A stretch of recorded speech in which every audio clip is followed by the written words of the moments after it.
Let's talk now to Senator Rand Paul, who is one of the key votes against the Senate health care plan. Senator Paul, thank you for joining us this morning. You're calling the defeat of the Senate health care plan a victory for conservatives, but this has been a 7-year promise to repeal and replace Obamacare. You have control of the Senate, you have control of the House, you have the White House right now. Obamacare is in place. How is this a victory for conservatives? Well, no, what I'm calling a victory is not the defeat of the plan. What I'm calling a victory is that we will get to vote on a clean repeal.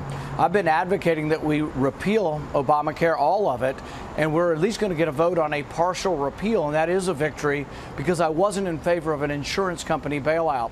The previous bill had about $180 billion to give to insurance companies. Look, insurance companies have gotten rich on Obamacare. They used to make $6 billion a year in profit.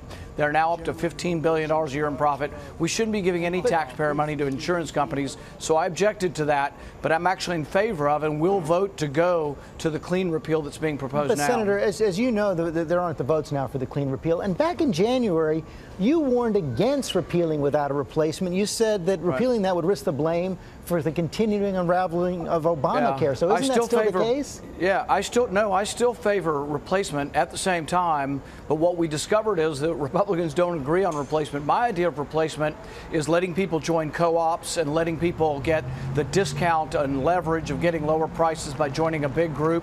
And in fact, one thing that I'm going to recommend to the president, if I see the president today, is that I believe he can unilaterally legalize these buying groups through the Department of Labor. There's a special law that was passed in the 70s, the ERISA law, and we think that he has the discretion to legalize this. So if this does break down in Congress, I think there's one enormous thing that President Trump can do on his own, and that is to let anybody in the country get out of the individual market where the death spiral is and get into an association so they can get better pricing. I know you want to see the president today, but the New York Times is reporting he's kind of annoyed with you. He told those other senators on Monday night that he was upset with your grandstanding to defeat the Senate bill. I think the president and I have a good relationship. I've been one of his strongest defenders. I will continue to defend him against mainstream media attacks.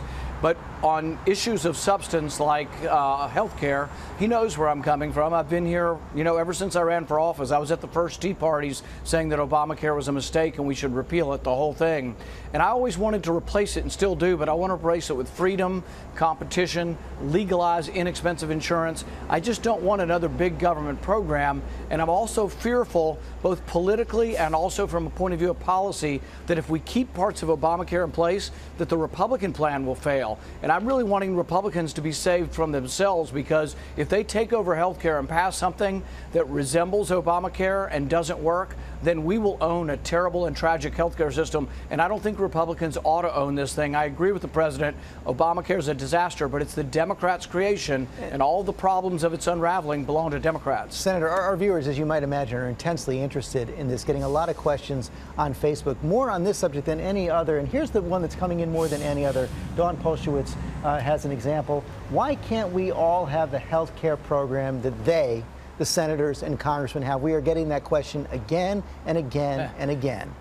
Yeah, and I think it comes from a misconception that some in the media promoted. We actually are stuck with Obamacare. My family, we hate what we have. We used to be on the federal employee plan. The federal employee plan is actually not a bad plan, and most people do like the federal employee plan, but we are on Obamacare. It's a misconception that we're not on Obamacare. We have Obamacare. It's terrible. My wife and I spend hours on the phone trying to get the insurance companies to pay for anything. We're just like every American, very, very frustrated with the insurance system. Senator Paul, thanks for joining us this morning. Thank you.